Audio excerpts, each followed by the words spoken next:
Bom dia, meninos, tudo bem? Hoje a gente vai dar continuidade à nossa aula de sais minerais. Vamos começar com o assunto de osmose, ok? A gente já falou um pouquinho sobre esse assunto, só relembrando que osmose é a passagem de água sempre para o meio mais concentrado e que isso é uma tendência natural. Aqui nesse slide eu trouxe uma imagem representando uma célula muito importante do nosso corpo que se chama hemácia. Então, eu vou escrever primeiro o nome dela aqui, com H.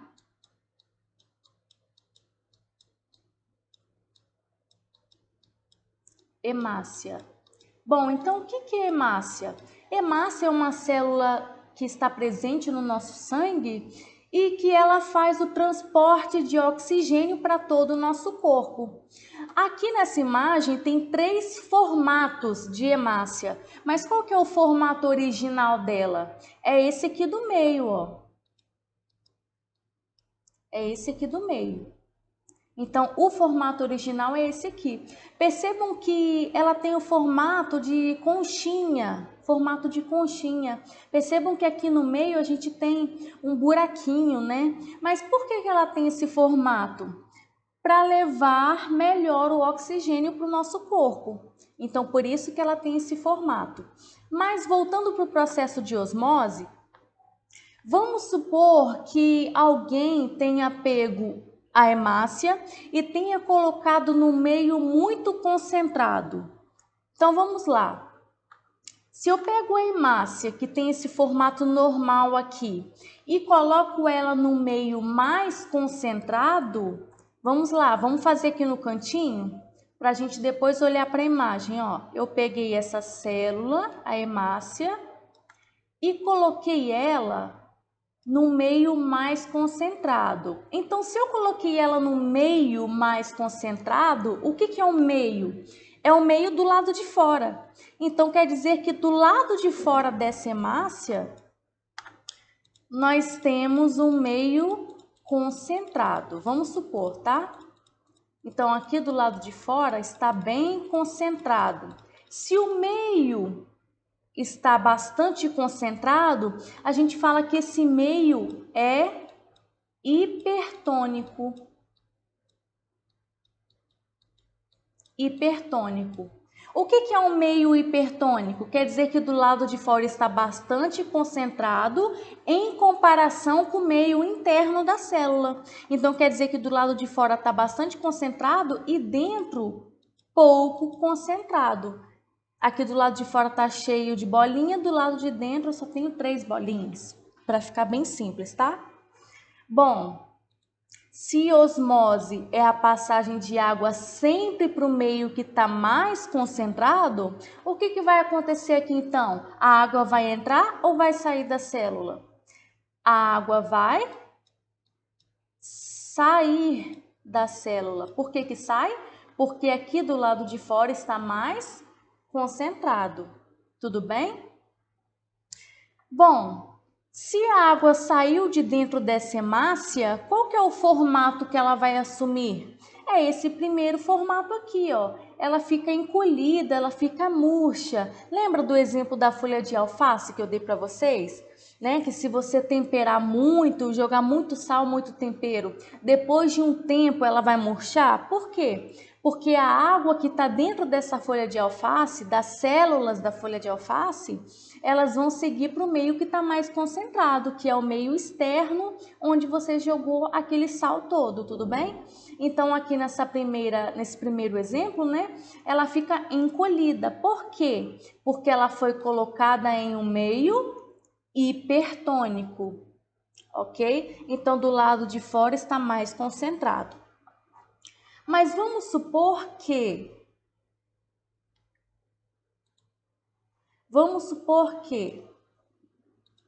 eu pegue a hemácia e coloque ela no meio isotônico. Meio isotônico. O que é um meio isotônico? Quer dizer que do lado de fora e do lado de dentro da célula tem a mesma concentração. Então, num exemplo bem simples, que depois nós vamos aplicar na aula. Mas no exemplo bem simples, é como se do lado de fora tivesse 5 bolinhas, ó, 1, 2, 3, 4, 5, tem 5 bolinhas. E do lado de dentro também tem as 5 bolinhas, ó, 1, 2, 3, 4, 5. As concentrações estão iguais dentro e fora da célula? Sim, então isso quer dizer que a célula, eu coloquei ela no meio isotônico. Tudo bem até aqui? Certo. E aí vem a pergunta, professora, a água vai entrar ou a água vai sair? A célula muda de formato? Bom, vamos pensar. Se do lado de dentro e do lado de fora tem a mesma concentração, a água vai passar em equilíbrio. Não vai ter nenhum lado com mais ou menos água. Não, justamente por isso que ela não muda de formato. Inclusive, essa concentração isotônica é o meio ideal para a hemácia viver, para ela ficar. Tudo bem? Então, se por exemplo, não sei se vocês já perceberam, quando uma pessoa vai tomar soro lá no hospital, na embalagem está escrito assim, ó, 0,9% de NaCl, 0,9% de cloreto de sódio, né? Por que 0,9? Porque dentro da hemácia nós temos uma quantidade de concentração de 0,9. Então, deixa eu pegar uma outra cor de caneta aqui. Ó, dentro da nossa hemácia nós temos sais, né? Toda célula vai ter sais dentro dela. Então, nas nossas células, nas nossas hemácias, nós temos uma concentração de 0,9% de NaCl. Vou escrever aqui em cima, ó. NaCl. Então, dentro dela é 0,9. Faz sentido um soro ser feito com uma quantidade maior ou menor do que 0,9? Não, por quê? Porque se a gente alterar a concentração desse soro, o formato da hemácia pode mudar. Então, o ideal é que esse soro fisiológico, seja feito com a mesma concentração das nossas células, para ela não mudar de formato. Então, o ideal é que esse soro seja feito também com uma concentração de 0,9. Então, se a gente tem 0,9 do lado de dentro e 0,9 do lado de fora, não corre o perigo de a hemácia mudar de formato. E por que a hemácia não pode mudar de formato? Porque ela precisa ter esse formato de conchinha para levar de uma forma eficiente o oxigênio para todo o nosso corpo. Tudo bem? Então, o ideal é que a concentração, que o meio, né, seja sempre isotônico. Agora, nós vamos para o terceiro exemplo. Nós pegamos uma hemácia e colocamos ela no meio hipotônico. Hipotônico. Isso quer dizer que do lado de fora está pouco concentrado com relação ao interior da célula. Então, eu vou trocar a cor da minha caneta aqui para ficar mais fácil da gente enxergar. O meio hipotônico quer dizer que do lado de fora a concentração está muito baixa em comparação com o meio interno. Então, vou colocar um exemplo aqui, ó. Se o meio está hipotônico, vamos supor que aqui tenha 2 bolinhas do lado de fora e do lado de dentro da célula nós temos 5 bolinhas. 1, 2, 3, 4, 5. Tudo bem? Ela foi inserida no meio hipotônico. A concentração está muito baixa. Então, aqui, em comparação, qual local está mais concentrado? Do lado de dentro ou do lado de fora?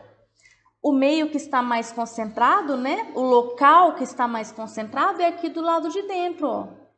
Aqui do lado de dentro da célula. Qual que é a tendência da água? Não é sempre ir para onde está mais concentrado?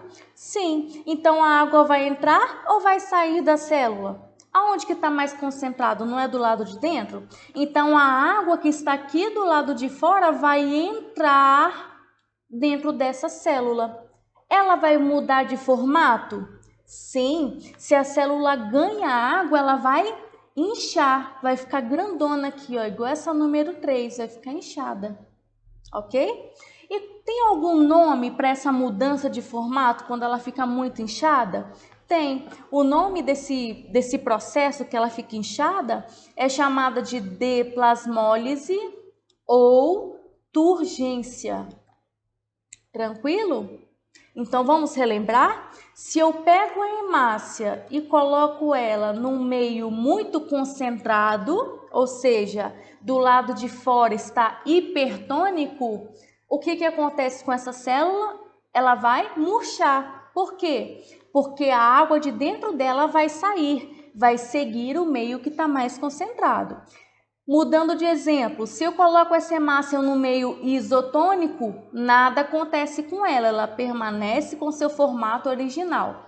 E se eu pego essa hemácia e coloco ela no meio hipotônico, isso quer dizer que do lado de fora está pouco concentrado, está com uma quantidade baixíssima de sal. Dentro dela tem mais sal do que do lado de fora. Então a água sai do lado de fora e vai para dentro da célula, porque dentro dela está mais concentrado. Então ela vai inchar, vai mudar o seu formato. Tudo bem? Aqui do lado eu trouxe uma curiosidade, mas também que já caiu numa prova de medicina. Não lembro agora qual a banca, mas eu já vi caindo numa prova. Vamos lá. Vamos supor que você tenha feito um exame de sangue, só que aí teve vazamento desse sangue do seu vaso sanguíneo. Então, olha só, aqui nós temos o vaso sanguíneo, certo? E aí, você fez o exame, só que o sangue daqui de dentro vazou. O sangue vazou, né? Foi para a parte periférica da pele. Então a gente vai ter sangue aqui no seu braço, né? Você vai conseguir ver. Por isso que fica roxo depois de um tempinho, né? Só que eu não sei se vocês já perceberam que depois de um tempo, essa região aqui onde você viu o sangue, né, onde ficou roxo, ela fica com um aspecto meio amarelado, meio esverdeado, né, uma cor diferente. Por que isso acontece? Pessoal, é o seguinte, as hemácias do nosso sangue, né, elas duram aproximadamente 120 dias. Depois desse tempo, o que acontece? Vou desenhar aqui, ó. Nós temos a hemácia. Depois de 120 dias, elas morrem. Só que quando elas morrem, elas liberam uma substância amarelada chamada de bilirrubina. Ou seja, se aqui em cima vazou o sangue, né, igual eu falei para vocês que vazou o sangue e o sangue foi para a periferia, né, foi para mais perto da pele, as hemácias que estão aqui nesse sangue, elas vão morrer depois de um tempo. Elas duram só 120 dias, aproximadamente. E aí, quando elas morrem, elas vão liberar bilirrubina, que é uma substância amarelada. Então, por isso que a sua pele fica com essa cor estranha aqui, meio amarela esverdeada. Só que tem um problema. Essa substância amarelada, que é chamada de bilirrubina, ela é uma substância tóxica. Então, quer dizer que se a bilirrubina é uma substância tóxica, ela pode ficar ali? Não, ela vai ter que ser eliminada na urina. Então, por isso que a nossa urina, né, na cor original, vamos dizer assim, por isso que a nossa urina tem a cor amarela. Claro, se a pessoa não tiver nenhum outro problema de saúde, né? A cor vai ser amarela da nossa urina. Por quê? Porque as células, as nossas hemácias, elas vão sendo renovadas e a cada renovação ela libera essa bilirrubina e como ela é tóxica, ela tem que ser eliminada pela urina. Tudo bem? Então aqui eu trouxe somente uma curiosidade. Vamos para o próximo. Aqui eu trouxe mais dois sais minerais, que é o sódio e o potássio. Então, aqui Na representa o sódio e o K representa o potássio. O que nós precisamos saber nesse momento sobre sódio e potássio? Aqui eu trouxe uma imagem de uma membrana plasmática. Percebam que aqui nessa membrana nós temos vários fosfolipídios. Nós vamos estudar isso com detalhes. Mas o que é um fosfolipídio? Fosfolipídio é o que está presente nas nossas membranas. Então, nós temos parte polar e parte apolar. Tudo bem? E aí, gente, o que acontece? O sódio e o potássio, eles entram e saem das nossas células. Pergunta de prova. Onde que a gente tem mais sódio, mais Na? Do lado de dentro ou do lado de fora da célula? Bom, o sódio, que é esse Na, a gente vai ter em maior quantidade do lado de fora da célula. Então aqui, ó, percebam que do lado de fora tem muito mais bolinha verde do que do lado de dentro, ó. Aqui tem várias bolinhas verdes, do lado de dentro a gente tem poucas. E com relação ao potássio? Com relação ao potássio, nós vamos ter uma maior quantidade do lado de dentro. Pessoal, isso aí vai ter uma lógica. Por que do lado de dentro vai ter mais potássio? Com certeza ele vai ser mais útil do lado de dentro. Por quê? Porque ele vai atuar em processos importantes como síntese de proteínas e respiração celular. Então, num primeiro momento, eu quero que vocês saibam primeiro a função, porque nós vamos ter uma aula só de síntese proteica e só de respiração celular. Então, nessa aula, o que vocês precisam saber? Que do lado de fora nós temos mais sódio do que do lado de dentro e que com relação ao potássio, nós temos mais potássio do lado de dentro do que do lado de fora. Esse é o primeiro ponto. Segundo ponto, por que nós temos que ter mais potássio do lado de dentro? Porque ele vai ser mais útil do lado de dentro, em processos como síntese de proteínas e respiração celular. Nessa aula é isso que vocês precisam saber, porque nas próximas aulas a gente vai detalhar mais isso, a gente vai detalhar o processo por inteiro. Então aqui é só função. E com relação ao impulso nervoso? Bom, se eu estou falando em impulso nervoso, isso quer dizer que essa transmissão de impulso acontece em uma célula específica, que é chamada de neurônio. Certo? Então, vamos supor que essa membrana plasmática aqui, com fosfolipídios, seja a membrana de um neurônio. Para nós termos um impulso nervoso, o que precisa acontecer? Precisa acontecer de sódio sair e potássio entrar. Sódio sair e potássio entrar. Então, quando a gente tem essa saída de sódio e entrada de potássio o tempo todo na membrana do neurônio, nós temos um impulso nervoso passando ali. Não se preocupem que a aula de transmissão de impulso nervoso a gente vai ter lá na aula de sistema nervoso. Então, resumindo, o que vocês precisam saber sobre sódio e potássio nesse momento? Que a gente tem mais sódio do lado de fora e mais potássio do lado de dentro. E quais processos o sódio e potássio estão envolvidos? No impulso nervoso, na síntese de proteínas e na respiração celular. Tudo bem até aqui? Então, aqui vocês podem anotar no seu caderno, né? Mais sódio no meio extracelular, extra é do lado de fora, e mais potássio no meio intracelular, que é do lado de dentro.